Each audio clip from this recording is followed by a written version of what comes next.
Very good morning. Ram Ram, Sitaram, જય શ્રી કૃષ્ણજી, માતાજી, જય ગોપાલજી, ઠાકરજણીજી, જલારામજી, જૈનેન્દ્ર, જય સ્વામિનારાયણ, મહાદેવ હર હર હર મહાદેવ. કેમ છો? મોજમાં? તો વાંધો નહીં બાપલીએ, બિલકુલ મોજમાં રહેવાનું છે. અને આજે થઈ ગયું છે આપણે લેટ, એટલે કે વાગી ગયા છે 7:30 5 કમ.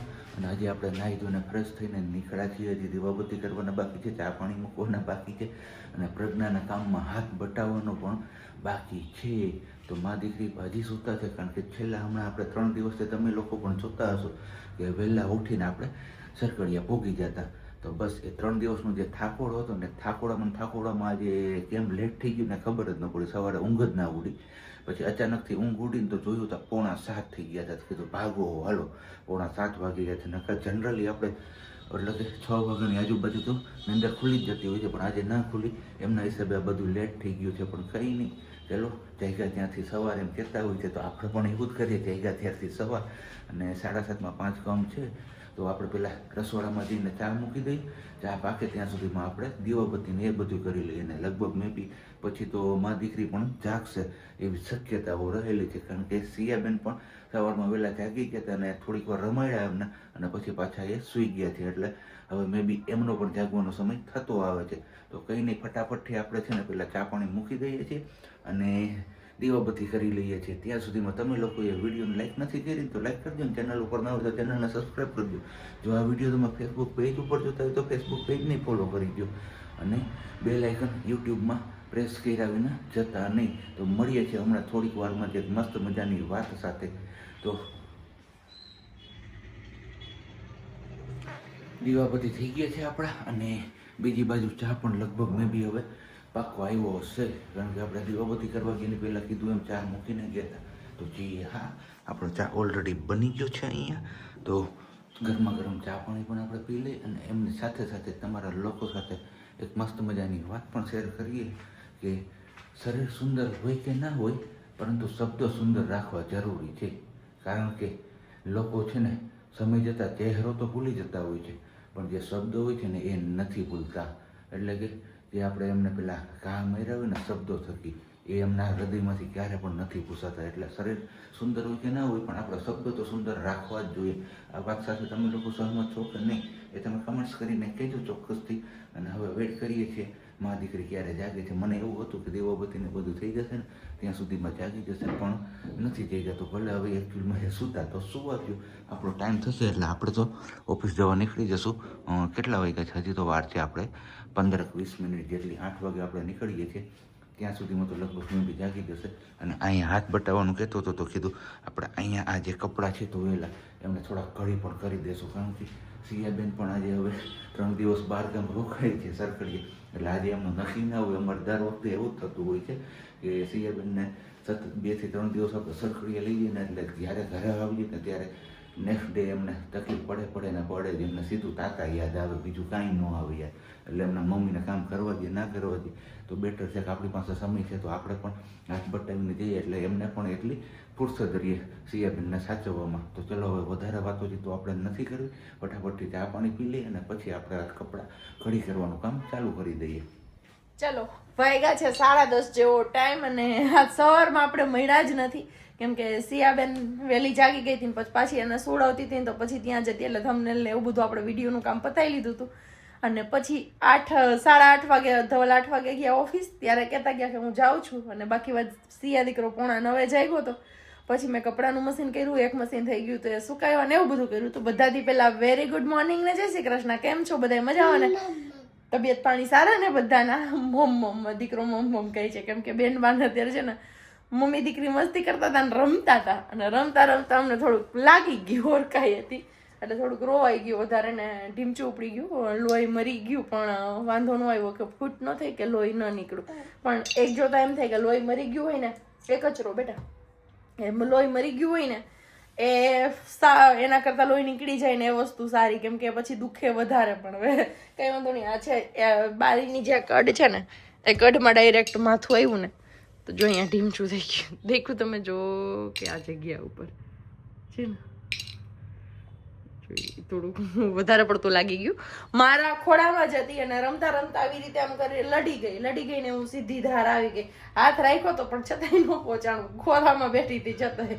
તો બસ ક્યારેક એવું થાય તો ત્યારે બેનબાને ફોલ આવવા માટે અત્યારે આપ્યા છે આપણે પિસ્તા ને મારો દીકરો અત્યારે પિસ્તા એન્જોય કરે છે, ખાય છે ને ઢોળે છે ને રમે છે. અને એને આ પિસ્તા ન ખાવે પણ એના ફોતરા હોય ને એ જોતા હોય મોઢામાં નાખવાની, એને કડકડ કડકડ કરવું હોય. હવે એ ગળે અટવાઈ જાય તો એ કેવી તકલીફ. એટલે પિસ્તા આમ ખોલીને તૈયાર ન લવાય, અહીંયાની સામે જ ખોલવાના, ફોલવાના આપણે એની સામે જ ફોલીને આપવાના. તો બસ આવું બધું ભાઈ કઈ વાંધો નહીં, અત્યારે નથી હવે અડવું નથી. અહીંયા ટચ કરશું તો એને વધારે પેલું થાય કે ખબર પડશે કે અહીંયા મને દુખે છે. પણ રાખી દીધા ભગવાને, હે ને શિયા? તો બસ કહેવત છે ને કે રામ રાખે એને કોણ ચાખે. તો બસ આજે મારો શિયા દીકરો રહી ગયો થોડો કાનો ઘડીક વાર રેડી. પછી નીચે પેલી છોકરીઓ એવી હતી ને સાયકલ લઈને, એટલે વળી ફો લઈ ગઈ, વાંધો ન આવ્યો ચાજી વાર, કેમ કે જદ દઈને પાછી ફો લઈ ગઈ, રોતી હોય ને તો. પણ વાગી ગયું ને તો થોડીક વાર તકલીફ આપને પણ થઈ ગઈ અને કેટલું પેલું વાગ્યું. અને અમે રમતી હતી ને મસ્તી કરતી હતી મમ્મી દીકરી, એમાં વાગી ગયું ને પૈડા ને લાગ્યા વગર છોકરા મોટાઈ ન થાય એ પણ છે. પણ છતાં પણ એક માનો જીવ બળે, આપને પેલી તકલીફ થાય કે નહીં એને વાગ્યું, એને કેવું દુખતું હશે ને કેવું આમ થતું હશે. પણ અત્યારે કઈ વાંધો નથી, હાલે છે મારી ગાડી. અને મોરકાને શું કરે છે તું? અહીંયા વાગ્યું? અરે રે રે મારા દીકરાને વાગું. ક્યાં વાગ્યું? મમ્મ લે લે લે. બધાય પિસ્તાને ધોઈ નાખ્યા, પેલા પાણી પી લીધું, પછી ગ્લાસમાં નાખ્યું અને પછી ધોઈ નાખ્યા. એટલે પાણી નહોતું, ભીના ગ્લાસમાં. જો તમે ગ્લાસની હાલત જો, બસ આમ આવું કરી નહીં દેવી. પણ અટાણે જી કરે નહીં કરવા દેવાનું, વાગ્યું છે ને એટલે બહુ હલાવાના નહીં બેનવાને, હે ને? હા હું ટોકરું દેખાય છે મોટું થી દીકરો. કાંઈ વાંધો નહીં, ચાલો હવે. અને આપણે જો સાંજે ઢોકળાનો હાથો નાખ્યો તો ત્યારે આપણે એક ડીશ બનાવશું મારી અને સિયા માટે, અને બાકીના આપણે સાંજે ધવલ આવશે ને પછી બનાવશું બધા માટે. તો એમને મકાઈ ને બધું નાખેલ ખાવ એટલે પછી આવશે ને પછી એવી રીતના બનાવશું. અત્યારે તો આપણે સાદા જ બનાવશું, હે ને? મમ્મ સાદું સાદું બનાવવું છે ને સિયા? હે દીકરો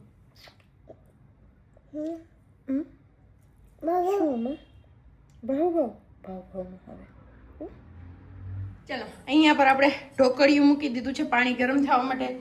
સિયા દીકરો એન્જોય કરે છે જામફળના ખાલી બી. અને અહીંયા આપણો આથો નાખ્યો તો ઢોકળાનો એ થઈ ગયો છે રેડી, મસ્ત મજાનો. જો ફર્મેન્ટેશન મસ્ત મજાનું થયું છે, એકદમ જોરદાર આથો આવી ગયો છે આપણો. તો હવે બસ આને મિક્સ કરી તેલ નાખીને ઓલરેડી પ્લેટ રેડી કરીને રાખી દીધી છે. બસ હવે ફટાફટ આપણે ઢોકળા બનાવી લઈએ. અને અત્યારે આ બે જ ડીશ બનાવવાની છે, પછી તમને કીધું એમ સાજી આવશે પછી સાંજે આપણે ફરી પાછા એ જ બનાવવાના છે, પણ મકાઈને બધું અલગ. અત્યારે આપણો જે ગામડાવાળો ટેસ્ટ છે ને એ વાળો ટેસ્ટ લેવાનો છે. હાલો ત્યારે આપણે તો પૂગી એવો ઓફિસ થી કરે, પણ મારો દીકરો આજે મને બહુ યાદ કરતો હતો. એવો ન્યૂઝ મળ્યા આપને કે બપોરે સુવા ટાઈમે છે ને હું જે સાઈડ સૂતો હોય ને એ સાઈડ ફરીને કે પાપા પાપા પાપા. તો સાંભળીને ઘણું દુઃખ થયું કે આજે એમના પાપા એમની પાસે નહોતા. પણ શું કરવું, ઓફિસે જવું પડે. અને છેલ્લા 3 દિવસની રજા હતી, શું થયું એ નો ખોલાય. તો 3 દિવસ સુધી આપણે ભેગા હતા એટલે અમને ઓબ્વિયસલી સવારે તમારા લોકો સાથે જેમ શેર કર્યું એમ કે એમને યાદ આવવાની જ હતી, તો એ જરી બન્યું. અને અત્યારે હવે મારા દીકરાને અમે લઈને જઈએ છીએ સ્માર્ટ બજારમાં. તો જો હરખાઈ ગયો છે ને એમના મમ્મા પણ અહીંયા થઈ ગયા છે એકદમ રેડી. હે ઓકે સિયા સિયા આપણે સીધ જવાનું છે. દાદા નહીં ટાટા, દાદા હોય દાદા. હવે રવિવારે આપણે શું લેવા જવાનું છે? એમ નહીં, આમ જો અહીંયા આપણે શું લેવા જવાનું છે? હે છાસ. શું છાસ? એમને એવું કીધું છે કે છાસ લેવા જવાની છે, એટલે એ બોલે છે કે આપણે છાસ લેવા જવાનું છે. તો કઈ નહીં, ચલો ફટાફટથી આપણે હવે સ્માર્ટ બજારમાંથી જે લિક્વિડ ને એવું બધું લેવાનું છે વસ્તુ, ગ્રોસરીની આઈટમ એ બધી લેતા આવીએ. અને પછી આવીને ગઈકાલે સાંજે જે આપણે પલાયરું હતું અને મે બી લગભગ બપોરે પણ બન્યું હશે, તો એ જ મેનુ અત્યારે આપણા માટે ફિક્સ થયેલું છે. શું કેવું વાલી તારું? હે યસ. તો કઈ નહીં, હાલો. હા શું હે તે મને કીધું તું કે લેતા આવજો, પણ તે મને એવું કીધું કે આપણે જવું છે એટલે હું નો લેતો આવ્યો. હે કેમ? તારે બાપવી હતી એમ અત્યારે આવ બફાઈ જાત એવું? તો હા આ બધું દેખે છે એટલે કે મમ્મ સિયા શું લેવા આવી તું? હે શું લેવા આવી છો અહીંયા મમ્મા? તો મમ્મા જો હમણાં અહીંયાથી ઉપરથી આવશે ને પછી તને લઈ દે. હો તારે શું ખાવાનું છે? ઈ મખાના. મખાના તો ઘરે પડ્યા હોય ને આપણે, હે ઘરે પડ્યા છે ને આપણે મખાના, હે સિયા મખાના પડ્યા છે ને આપણી પાસે. ઓલમોસ્ટ આપણી શોપિંગ થઈ ગઈ છે ડન, એટલે કે ગ્રોસરીની ખરીદારી થઈ ગઈ છે પૂરી, અને અહીંયા બધી ટ્રોલી ભરાઈ છે. આજે ટ્રાફિક એટલો છે ને કે અહીંયા ક્યાંય ગાડી રાખવાની જગ્યા જ નથી. અચાનકથી બધે ઉભરાઈ પડ્યા છે સ્માર્ટ બજારમાં. હે ઓકે પહોંચી તો આવ્યા ઘરે, પણ બેનબાના તોફાન થઈ ગયા છે ચાલુ એકદમથી. તો મમ મોલમાં હતા આપણે, ડીમાર્ટમાં સોરી સ્માર્ટ બજારમાં, ત્યારે ઓલરેડી 2 કેળા તો ખવાઈ ગયા છે. પેલા નાના એલચી કેળા આવે ને, પ્લસમાં એમના મમ્મા શાકભાજી લેવા માર્કેટમાં ગયા તો ત્યાં એક ટમેટું ખવાઈ ગયું છે, ને છતાં પણ હજી મમ ને બીજું મમ આપીએ તો કર્યા છે ઘા. ના અહીંયા જોઈ લે ધમ બસાડા કરાવે એના મમ્માને. હે લેવડાવે ઉપર રાખ્યું હોય ને બધું મને નીચે ઉતાર દે, પછી હું અહીંયા ઊભી રહું. તો સિયા દાદાની આરતી થાય છે ને, ક્યાં થાય છે દાદાની આરતી? હે ક્યાં થાય છે દાદાની આરતી? ક્યાં? ન્યા આ બેસી જાય. આખો અહીંયા મસ્ત મજાનો આવી ગયો છે. બપોરે પણ મસ્ત મજાના એમને એન્જોય કર્યા છે, ને અત્યારે કંઈક આપણે અલગ એક્સ્ટ્રા કર્યું છે. મકાઈ જે અમેરિકન આવે છે એડ કરી છે. અને મારી વાલી કહે છે મને કે મેં આખી મકાઈ એડ કરી છે, કે વાંધો નહીં ને? તો કીધું વાંધો નહીં. ને અહીંયા મારો કાનો મને બોલાવે છે, મારો કાનો પણ અહીંયા મકાઈ એન્જોય કરે છે. રોટલીનું ચૂરમું તો એન્જોય થઈ જ ગયું છે, પણ હવે મકાઈ પણ એન્જોય થઈ છે. કેમ વાલી? હે હું કે ઢોકળા એન્જોય નહીં કરે. લપતા નથી ખાવું, નથી ખાવું. ના ના આપ નાઈ પાડતી છે ને મોઢા મુકતી જાય છે. સિયા એમ ન હોય. હા આમ જો આ બધા લોકોને બોલાવો, તમારે ખાવું છે મમ તો કે આવો. હે કે બધાને કે મમ ખાવું છે તો આવો કે. જરૂર પડતા આપણે સોડા એડ કર્યા, બરોબર ને વાલી? આમાં એકદમ બરોબર. સોડા ને સેજ એટલો લીંબુ એડ કર્યું છે ખટાશ માટે. પણ ખાટી થાય તો નાખી દીધે. ખટાશ માટે નો હોય, સોડા ને પેલા કરવા પડે ને, એટલે શું કરવું પડે? ઓકે. અને બાકી અહીંયા હવે જો કંઈક નવું બનતું લાગે છે, કામ ચાલે છે જોરશોર થી. હા એક શોપ નું ઓપનિંગ થઈ ગયું છે ને, હા. ત્યાં અત્યારે ફર્નિચર નું કામ ચાલુ છે સામે. અહીંયા જો આ શોપ નું ઓપનિંગ થયું હમણાં, ત્યાં તમને કુર્તા ને એવું બધું, કુર્તાની કુર્તીયું ને એવું દેખાતું હશે, બરોબર ને? અને બાકી પાણી આપણું મસ્ત મજાનું ઉકળી ગયું છે, વરાળું નાખે છે. ને 2 ગાણવા શરૂઆતના શ્રી ગણેશાય નમઃ. મકાઈ વધુ ગઈ છે થોડી. હા અહીંયા બેસું. અમાર વાલી મને કહે છે તું અહીંયા બેસ, એમ કહે છે. તું ઊભી થામાં, ઈ કે તું ઊભો થામાં, ઊભી થામાં. હું આમાં સમજાતું નથી હું બોલું હું ના બોલવું ને, કારણ કે મારો દીકરો આખો દી પાપા વિના હતો ને, એટલે પાપાને એવો વાલ કરે છે એની વાત જ જવા દો. અને તમે વાલ કરે છે એ તો ઠીક, તમારી વાલી પડી ગઈ હતી ઝીણકી, ઈ ખબર છે તમને? હા એ ઝીણકી વાલી તે મને વિડીયો કોલ કરીને બતાવ્યું હતું. અમાર ઝીણકી વાલીને છે ને જો અહીંયા લઈ ગયું હતું અહીંયા. હવે અત્યારે તો ઘા નથી દેખાતું એટલો કઈ, પણ સવારે જયારે વિડીયો કોલ કરીને બતાવ્યું ને ત્યારે દેખાતું હતું. ત્યારે મારી દીકરીનું મોઢું જોઈને ઘડી તો મને સરગરિયા આવી ગયા હતા, કારણ કે લાગ્યું હતું જ એવું એમને. કેમ કટ બેસી ગઈ હતી ને એટલે વાંધો ન થયો અત્યારે કઈ.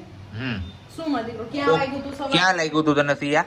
હા પછી કેમ રોઈતી તું? પછી છાની કોણે રાખી? પપ્પા. કોણે છાની રાખી હતી? મમ્મા. સિયા કોનો દીકરો હોય? હે હું તને મકાઈ દે છે તું ખા, ત્યારની સલાહ કરે પણ તું ખાતી નથી. કેમ આમાંથી? ઓકે હાલો. આ વસ્તુ નોટિસ કર્યા જેવી છે, જ્યારે પણ ઢોકળા બનતા છે કોઈ પણ ના ઘરમાં, ત્યારે આ માથે વજનદાર વસ્તુ મૂકવામાં આવતી છે. એ ખબર નથી પડતી હું કેમ મૂકે છે બધી બાઈ હોય. હે તમાર જેવું કોક જ છે જેને ખબર નહીં પડતી. ભાઈ એટલે વરાળ એમને ઢાંકણું તો પેક થઈ જાય, એમાં વરાળ કે ભાગે નહીં. ટાઈટ વાળું ઢાંકણ હોય ને હા તો ન મૂકવું પડે, આ ફ્રી વાળું ઢાંકણ હોય ને એટલે ઓકે. તો આ ફ્રી વાળું છે એવું? સારું લ્યો. લોક થઈ જાય ને ઈ ટાઈપનું નથી, હા એટલા માટે મૂકવું પડે.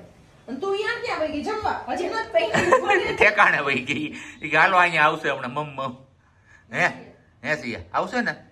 જો અત્યારે આવી રીતે આમ જોવે ને તો એ લીલું સાંભળું દેખાય. બાકી નથી ધ્યાન આવતું. પ્રકાશ સામેની સાઈડ થી હોય ને તો એ દેખાય છે, બાકી નથી. પણ વાંધો નહીં, કીધું તું સવારે એમ જ કે રામ રાખે અને કોણ ચાકે. રહી ગયું, વધારે વાગ્યું હોત ને બીત્યું હોત તો હેરાન થઈ જાય. આવી ગયા છે એકદમ સ્પોન્જી ખમણ ઢોકલા, ખાટિયા ઢોકલા. ખમણ ઢોકલા નહીં, ખાટિયા ઢોકલા, જે ગુજરાતીઓને અતિ પ્રિય હોય. અમારા બેન બા આરામના મૂડમાં છે અત્યારે. જો આરામ મોડ ઓન થઈ ગયો છે અત્યારે. આપણે પ્લાનિંગ કંઈક કર્યું હતું પણ હવે ખબર નહીં પ્લાનિંગ સક્સેસ જાય કે ન જાય. હે સિયા તું ખા મમ્માને ખવડાવું છે ખવડાવવા વેરી ગુડ તો આવી જાવ મસ્ત મજાનું આવું ખમણ ઢોકળાનો નાસ્તો કરવો હોય તો નાસ્તો વારું કરવું હોય તો વારું જે સમજો એ અત્યારે આપણે આમાંથી ટાણું કાઢવાનું છે તો મળીએ છીએ પછી આપણે આવતીકાલે જ હવે નવા બ્લોગ સાથે ત્યાં સુધી બધાને બાય ગુડ નાઇટ જય શ્રી કૃષ્ણ હાય ને શાંતિથી રહેજો ને શાંતિથી રહેવા દેજો સિયા ટાટા કીધે બધાને ટાટા કીધી હા